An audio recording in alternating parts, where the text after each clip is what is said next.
In this video, we're going to go over the company that massive hedge funds like ARK Invest and BlackRock have been buying heavily into over the past few weeks. These two hedge funds combined have invested over $500 million into this company, and it is expected to see some massive 2 to 5x growth for many years down the road. The company is called KE Holdings, ticker BEKE. This is a Chinese real estate company that is new to the New York Stock Exchange and is currently trading around $65 per share. This company has a market cap at around $77 billion and has seen a slight pullback away from the 52-week high over the past month. And over the past few weeks, ARK Invest has been buying this company heavily. If we take a look at this chart, the purple line represents shares held by ARK Invest, and you can see for a few weeks before, they held around 200,000 shares, but have been buying heavily and have seen a massive spike, and they currently own around 4.8 million shares of BEKE. And of course, if we take a look at BlackRock, a screenshot from their most recent buy list, you can see I highlighted the ticker BEKE. They purchased just under 6 million shares of this company with a market value at $364 million. And if we take a look at this amount, they bought in at $61 per share. So right now the shares currently trade at 65. So you are not off from where one of the largest hedge funds in the world bought into this company. And if they like the price at 61, they must see some upside potential in this company from where it sits today. So if you're new to the channel, everyone, I am the Gen Z investor, and every single day we talk about the stock market. We go over different stocks you can buy and sell and discuss any major market news and headlines. And in today's video, we're going to discuss KE Holdings, go over what this company does in the real estate sector within China and the future growth expectations for the business. We're also going to take a look at their most recent earnings report and some future estimates for their financials down the road. So please hit the like button, subscribe to the channel. This company has seen some massive growth over their first few months on the public market. And overall, when massive hedge funds like BlackRock and ARK Invest are buying in, you know that they see some strong future outlook for this business down over the next 5 years plus. So we're going to get started by taking a look at KE Holdings' corporate profile. This is just to get a general understanding of what this business actually does before deep diving into their financials. So essentially, this is a real estate company within China. They do a bunch of different services all combined into one easy-to-use company with an easy-to-use navigation and dashboard. So they are the leading integrated online and offline platform for housing transactions and services within China, and they work within housing transactions from new and existing home sales, home rentals, home renovations, and even real estate financial solution plans as well. So this company is really integrated in the entire real estate service. They do not only new and used homes, and they don't only just do sales, they also do home rentals and home renovations, and even some financing solutions as well. So very diversified, and they are actually the market leader in the Chinese real estate market. And an important growth aspect for a real estate company is the actual increase in home prices over the long term. So if we take a look at some stats from the China house price market, you can see that over the past year, we've seen a 7.4% year-over-year growth in home prices ending in October 2020. And over the past 20 years, from 1999 to October 2020, the average growth rate in home prices was 8%. So their Chinese home price market has been growing substantially over the past 2 decades, and if that can continue, KE Holdings will see some strong future benefit. Now we're going to take a look at their actual financials. So they just shared their latest third quarter results of 2020, and they performed spectacular. They had some massive growth rates in almost every aspect of their business, and we're going to break down some of the key points and go over some future growth expectations for their financials down the road. So the first one is their gross transactional volume, which was $154.6 billion, an increase of 87% year over year. And if we take a look at their revenue, net revenues were at $3 billion, an increase of 70% year over year. Incredible. The company grew revenue 70.9% over 1 year, especially going through a global pandemic, which is incredible. Net income for the business was $11 million in US, and that's still not a ton of money, especially for a company that brought in $3 billion of total revenue.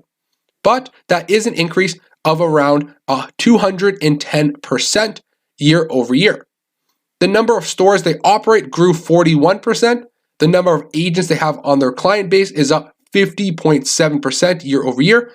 and the monthly mobile active users averaged 47.9 million people, which grew 82% year over year, which is absolutely incredible.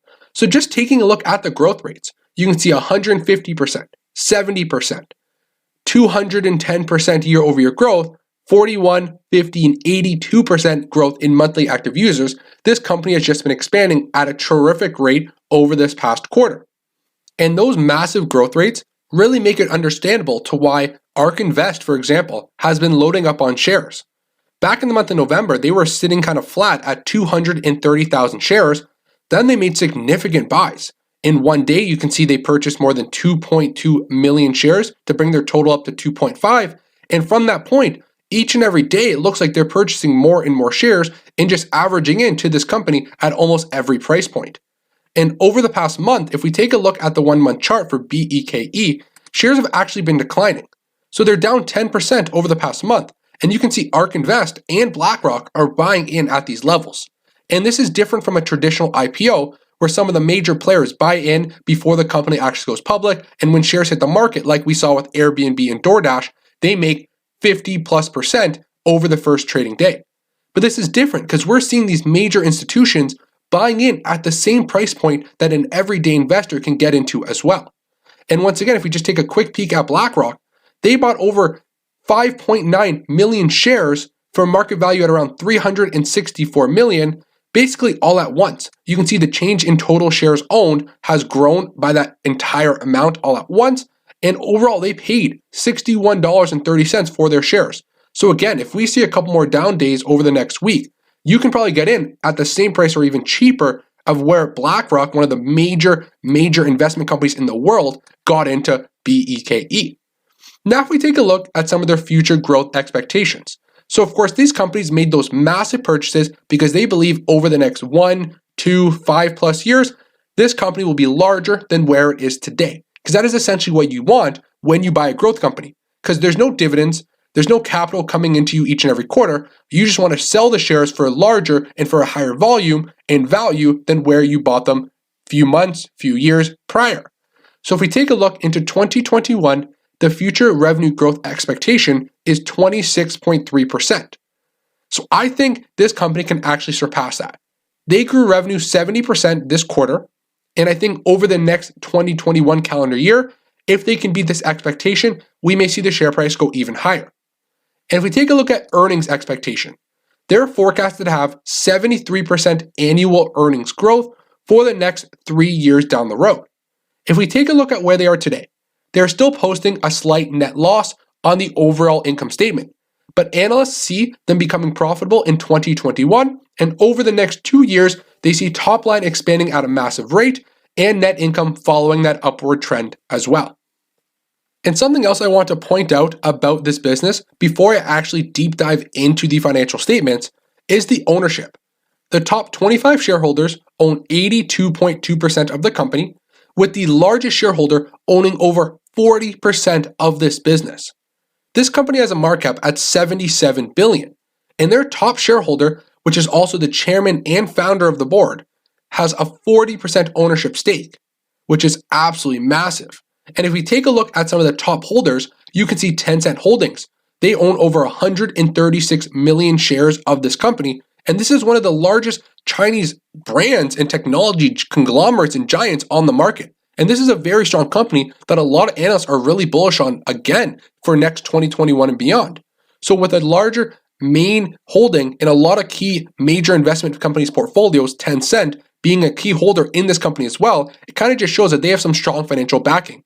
And of course, you can see SoftBank, another major company, owning over 8% of this company as well. And if we just take a look down, you can see BlackRock, the company that we just saw, purchased 0.5% of this business. Fidelity and Vanguard also own less than 0.5% as well. So overall, an interesting kind of aspect with one key owner holding 40% plus of the business. I just want to point that out and what it means down the road. And the final thing we're going to go over when examining KE Holdings is their income statement and their balance sheet.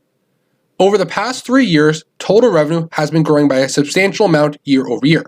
In 2018, $4.1 billion of total revenue, up to 6.6, and now in the past 12 months, over $9.1 billion of total revenue.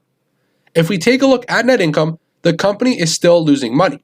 You can see they posted a $211 million net loss over the past 12 months. But in the latest quarter, in the third quarter of 2020, for that 90-day period, they posted an $11 million net profit and net income. So although that is very tiny for a company bringing in $9 billion of total revenue, they are right at that tipping point and right near that break-even point of becoming fully profitable. If we take a look at their balance sheet, they have a beautiful overall ratio. So right now, they have total current assets of $1.1 billion. If we take a look, they have total current liabilities at $4.6 billion. So a beautiful current ratio where we have absolutely no worry about them paying off their short-term debt, and their current ratio sits above 2. The total ratio for the business, they have around $13.4 billion of total assets, and compare that to total liabilities of $5.8 billion. Again, a nice beautiful ratio where their long-term assets grossly outweigh their total liabilities on the balance sheet. And I think this company has some nice equity. You can see they were negative in equity and then have completely changed that and have seen a beautiful positive equity number over the trailing 12 months. And overall total equity for the business, like we saw, has been growing year over year, which is exactly what you want to see on the balance sheet of a fast growth company. So this was ticker BEKE, KE Holdings, an interesting company. They operate as a market leader in the Chinese real estate industry. They have been growing at a tremendous rate and just hit the public markets earlier this year in 2020. You can see the share price has grown already in that early trading period, but as of the last month, we have seen a 10% pullback. And major hedge funds continue to buy into this company. ARK Invest is buying in every day, and a company like BlackRock purchased 0.5% of the entire company, invested more than $360 million. So an interesting company to take a look at. Thank you for tuning in, everyone. I am the Gen Z Investor. That was a little overview of this massive growth company that I'm sure has some potential to grow if these major players are buying in. For me personally, I'm going to wait. I don't like this company where it is today just because I'm unfamiliar with the industry.